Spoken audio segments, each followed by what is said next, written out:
প্রিয় মহব্বত করে তাকে মানুষ ডাকে, যে সন্তানকে বেশি ভালোবাসে সেই সন্তানকে মানুষ মুমূর্ষ অবস্থায় ডাকে। কিন্তু নবীজি সাল্লাল্লাহু আলাইহি ওয়াসাল্লাম মৃত্যুর সময় সম্পূর্ণ ব্যতিক্রম। জিবরাইল আমিন, আল্লাহ পাক রব্বুল আলামিন হযরত জিবরাইল আমিনকে পাঠিয়ে দিলেন নবীজির কাছে। আজরাইলকে পাঠাইলেন, আজরাইল যাও আমার নবীর কাছে গিয়ে অনুমতি নাও, যে আমার নবীর কাছে জিজ্ঞাসা করবে তিনি যদি দুনিয়ায় আরো কিছুদিন থাকতে চান তাহলে তার থেকে দেওয়ার ব্যবস্থা আমি করে দিব, তার হায়াতকে বৃদ্ধি করে দেওয়া হবে। আর তিনি যদি চলে আসতে চান তাহলে সম্মানের সাথে তাকে নিয়ে আসবা। নবীজির কাছে যখন এই প্রস্তাব পেশ করা হলো, নবীজি অপেক্ষায় রয়েছেন জিবরিল আমিন কখন আসবে, জিবরিল আমিন কি সমাধান দেয়। জিবরিল আমিন আসলেন, নবীজি জিবরিলের কাছে জিজ্ঞাসা করতেন, ও ভাই জিবরিল, আমাকে যদি হায়াত বৃদ্ধি করে দেওয়া হয় এরপরেও তো আমার মৃত্যু হবে, দুনিয়ার থেকে চলে যাওয়া লাগবে। জিবরিল আমিন বলতেছে, ইয়া রাসূলুল্লাহ ইন্নাকা মাইয়িতুন ওয়া ইন্নাকুম মাইয়িতুন, আপনি যেভাবে মৃত্যুর কোলে আপনার ঢলে পড়তে হবে, ঠিক আপনার শত্রুরা যারা আছে তারা মৃত্যুর কোলে একদিন ঢলে পড়বে, মৃত্যুর থেকে কেউ বাঁচতে পারবে না। আল্লাহ তাআলা এই পৃথিবীকে কাউকে চিরস্থায়ী থাকার জন্য বানান নাই। আল্লাহ তাআলা এই পৃথিবীতে কাউকে চিরস্থায়ী রেখে দেওয়ার জন্য আল্লাহ তাআলা পৃথিবীতে প্রেরণ করেন নাই। আল্লাহ রাসূল সাল্লাল্লাহু আলাইহি ওয়াসাল্লাম মৃত্যুর সংবাদ শুনে নবীজি সাল্লাল্লাহু আলাইহি ওয়াসাল্লামের দু চোখ দিয়ে অশ্রু প্রবাহিত হচ্ছে। অনেকে মনে করতেছে হয়তো আল্লাহ রাসূল ফাতেমার জন্য কান্নাকাটি করে। ফাতেমা তার মা দুনিয়া থেকে আগেই চলে গেছেন, এখন বাবাও যদি দুনিয়া থেকে চলে যান তাহলে ফাতেমার অবস্থাটা কি হবে? হাসান হুসাইন কাকে নানা বলে ডাকবে? যে হাসান হুসাইন তারা ছিল আরোহী, আর আল্লাহর রাসূল ছিল তাদের ঘোড়া, তাদের বাহন। সেই হাসান হুসাইনের নানা বলে ডাকার মতো আর কেউ থাকবে না পৃথিবীতে।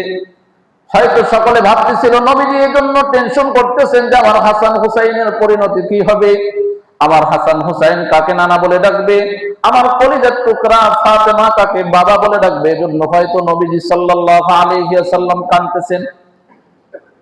নবীজির কাছে জিজ্ঞাসা করা হলো, ইয়া রাসূলুল্লাহ আপনি কাঁদবেন কেন? জিবরাইল আমিন বলতেছে, ইয়া রাসূলুল্লাহ আপনি কেন আপনার চোখে পানি দেখা যায়? আপনি তো রফিকুল আলা, আপনার প্রিয় বন্ধুর সাথে আপনি সাক্ষাতের জন্য যাচ্ছেন, এখানে তো আপনার আনন্দের কথা, এখানে তো আপনার কান্নাকাটি করার কথা নয়। ওগো নবীজি, এরপরেও কেন আপনার চোখে পানি দেখা যায়? আপনি কি ফাতেমার জন্য টেনশন করেন?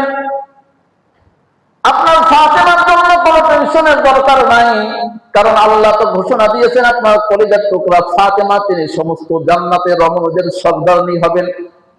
তিনি জান্নাতে যাবেন, জান্নাতে যাওয়ার পর সমস্ত মহিলাদের সর্দারনী যিনি হবেন তিনি হলেন হযরতে ফাতেমা রাদিয়াল্লাহু তাআলা আনহা। হাসান হুসাইনের জন্য কেন আপনি এত টেনশন করেন? আল্লাহ তো ঘোষণা দিয়েছেন আপনার উভয় নাতি হাসান হুসাইন তারা হবে জান্নাতের যুবকদের নেতা, সুতরাং আপনার এত টেনশন কিসের? নবীজি বলতেছে, ও ভাই জিবরিল, তুমি মনে করো হয়তো আমি আমার ফাতেমার জন্য কান্দি, তুমি হয়তো ভাবতেছো আমার নাতি হযরতে হাসান হযরতে হুসাইনের জন্য আমি কাঁদতেছি। না না, আল্লাহ তাআলা তো আমার সাথে একটি ওয়াদা করেছিলেন, ওমা কানাল্লাহু লিয়ুআযিবাহুম ওয়া আনতা ফীহিম, আমি নবী যতদিন আমার উম্মতের মাঝে থাকবো ততদিন আল্লাহ তাআলা ওয়াদা করেছিলেন আমার উম্মতকে তিনি ধ্বংস করবেন না। এখন আমি দুনিয়ার থেকে চলে যাব, আমার হায়াত শেষ হয়ে গেছে, এখন তো আমার উম্মতের মধ্যে আমি আর থাকতে পারবো না, আমার জিন্দেগীর সমস্ত হায়াত শেষ হয়ে গেছে ভাই জিবরিল। সুতরাং এখন আমার মালিকের কাছে চলে যেতে হবে, আমার রফিক আলা বন্ধুর কাছে চলে যেতে হবে। আল্লাহ যে ওয়াদা করেছিলেন আমার উম্মতকে ধ্বংস করবেন না, আমি চলে যাওয়ার পরে যদি আমার উম্মতরা কোনো গুনাহের মধ্যে লিপ্ত হয়ে যায় তাহলে বুঝি হয়তো আল্লাহ তাআলা যে সত্য বলেছিলেন আমি নবী যতদিন থাকবো ততদিন ধ্বংস করবেন না। ও ভাই জিবরিল, তাহলে আমি চলে যাওয়ার পরে আমার উম্মতের অবস্থাটা কি হবে? যে নবী দুনিয়া থেকে যাওয়ার সময় উম্মতকে ভুলতে পারেন নাই, যে নবী উম্মতের কথা সব সময় টেনশন করেছেন, দুনিয়া থেকে চলে যাবেন। জিবরিল আমিন আল্লাহর পক্ষ থেকে ঘোষণা দিচ্ছেন, ও আল্লাহর হাবিব, আল্লাহর বন্ধু ভাই মুহাম্মদ, আপনার কোনো টেনশনের কোনো দরকার নাই। আল্লাহ তাআলা নিজে বলেছেন, আল্লাহ তাআলা আপনার উম্মতের জিম্মাদারি তিনি গ্রহণ করেছেন।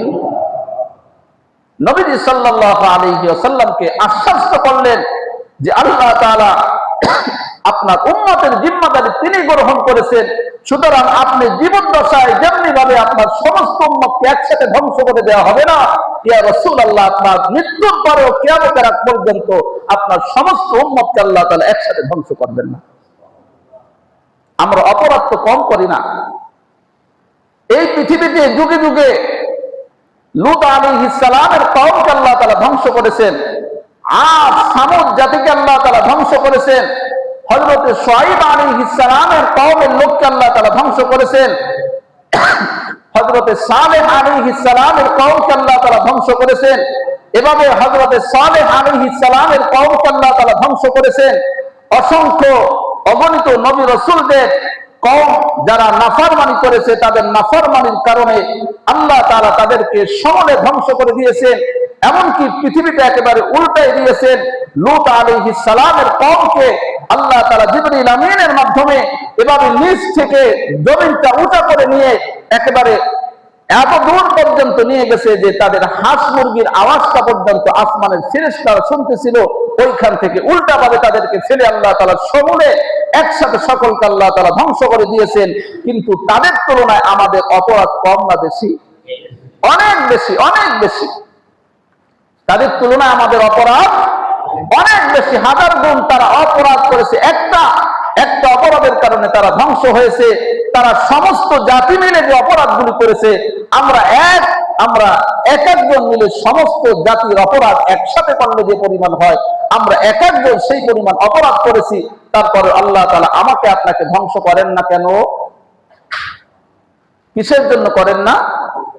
ওই নবীর কারণে। কিসের জন্য করেন না?